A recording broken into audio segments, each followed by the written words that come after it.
Did you know, in Melbourne, there is a full replica of the solar system that you can walk?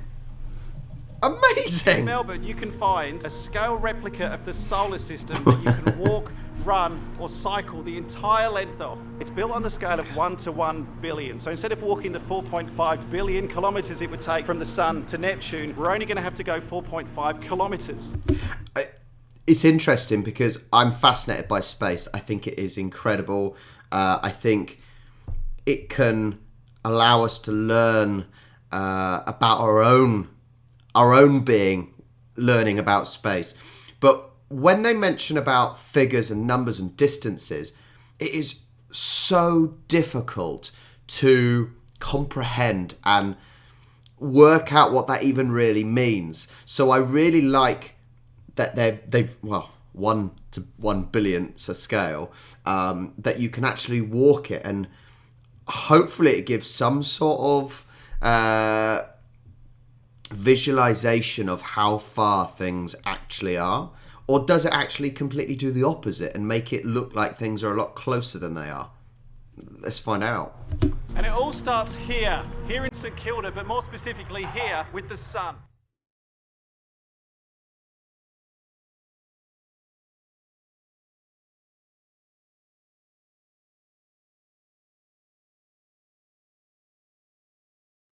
I would also say they are art. This is artwork. This is some incredible sculptures as well. Before you start the solar system, well, this is Proxima Centauri. This is the closest known star to our very own Sun. And it's actually 40 trillion kilometres away in real life. So you may be thinking, well, why is it just a short walk from the scale model Sun to the scale model Proxima Centauri? Well, if you use that 1 to 1 billion scale and take that 40 trillion kilometres, it's about 40,000 kilometres. That's about the distance of the circumference of the globe. So you can walk from the Sun to Proxima Centauri in the scale model and be accurate. The only thing is you'd have to just do a lap of the globe and then come here. But as we start the solar system trail, let me test your knowledge of our solar system along the way as well. So as we're heading out, easy question to start with, what's the first planet? Mercury. Yes. 60 million kilometres, or in our case 60 metres from the Sun, Mercury. What I love is Mercury is 5,000 kilometres in diameter just a little pea. in real life. So on our 1 to 1 billion scale, it's just 0.5 centimetres, 5 millimetres. Next up, and again, just a short hop. Of course, it's Venus, 108 million kilometres from the Sun in real life, but of course in our scale model, just a short 108 metres from where we started. Venus being a lot bigger than Mercury, just over 12. I love how he's saying Mercury is smaller, Venus is a lot bigger. On this scale, it doesn't look much bigger at all. So my thinking was, it either allows us to realise how far away things are, or it does the opposite and makes us think actually things are closer. I'm now drawing to the fact that it makes it look like planets are actually closer to each other because you can just walk to them.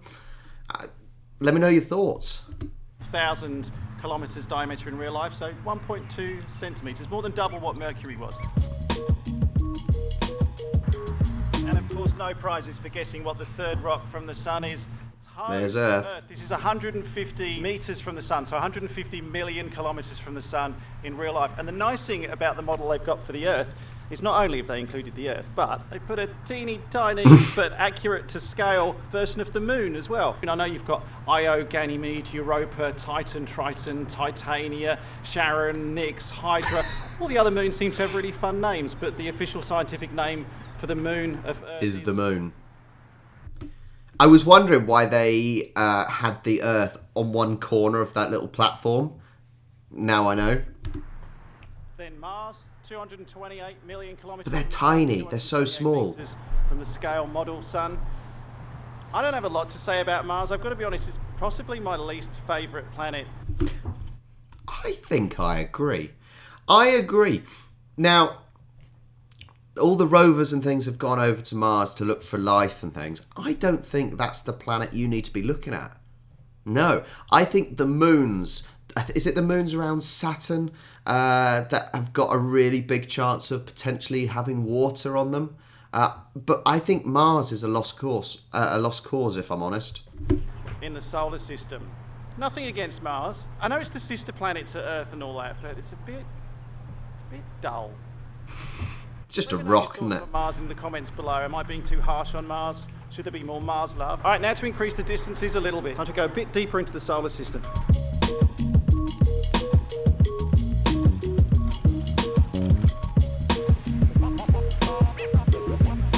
Jupiter, 778 million kilometres from the Sun, or 778 metres from our Sun. Jupiter, named after the Roman god Jupiter, first of the gas giants in the solar system and the largest planet in our solar system as well. So on the solar system trail, of course, by scale, the largest model of them all. See, I'm going to contradict what I said just now. When I said about how this almost makes it feel like the planets are closer, by having the Earth and Mars and Mercury so small, and then all of a sudden having Jupiter that size, I think actually the opposite is in this case, that actually you realise how much bigger Jupiter is compared to those previous planets. Because just look at the difference. And this is 1/1000th, so it's almost incomprehensible. I think that's the right word.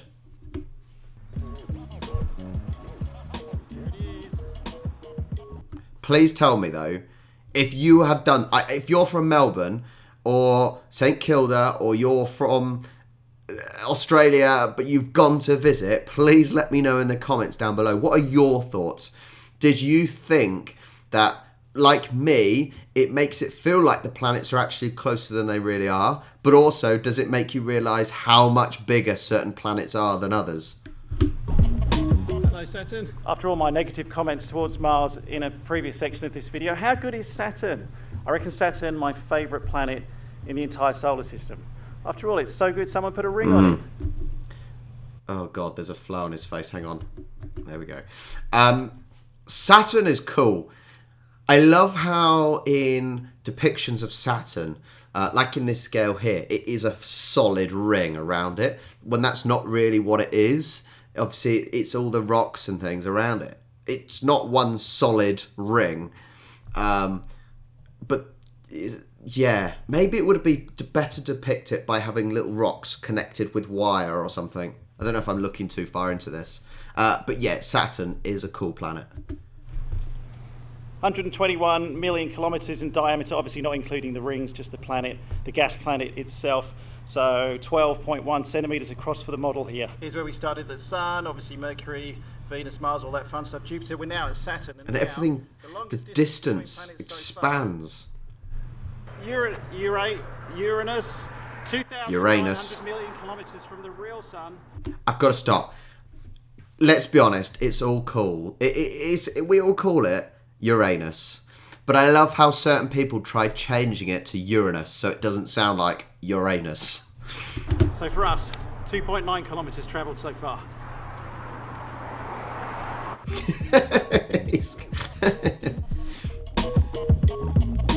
And finally, 4,500 million kilometres from the Sun, 4.5 kilometres for us today, the last planet in the solar system, Neptune.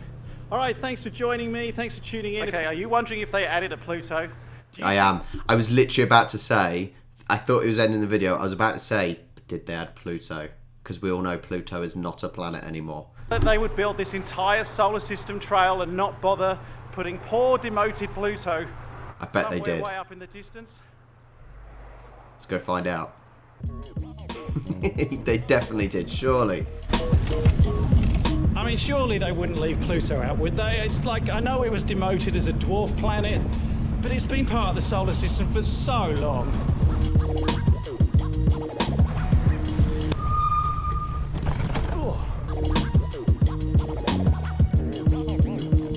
Is it there? Yes, it's there. How small is it compared to... They call it a dwarf planet. Forget it. So 5,900 million kilometres from the Sun, 5.9 kilometres travelled for us from our scale model of the Sun. Yeah, they did include Pluto, the smallest model on the whole solar system trail, but Pluto is here. It's only 2,300 kilometres in diameter in real life, so in our scale model it's 0.23 centimetres, 23 millimetres in diameter. It doesn't even look that much smaller than Mercury though, does it?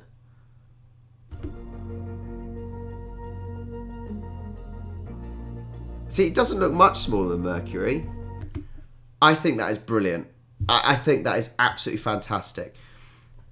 What this does is it brings astrology to kind of life, to normal people that aren't necessarily as interested in it, I suppose.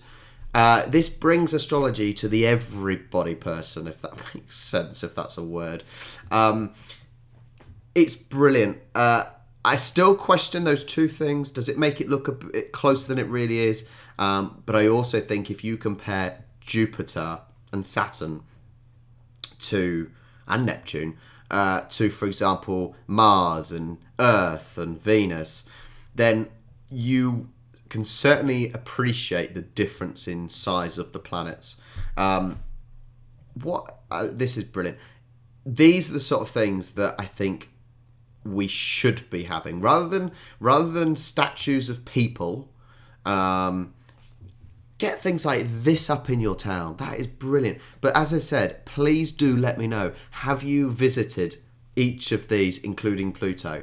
Let me know in the comments down below. Thank you so much for watching. Charlie and myself would love to get to 1,000 subscribers on our vlog channel.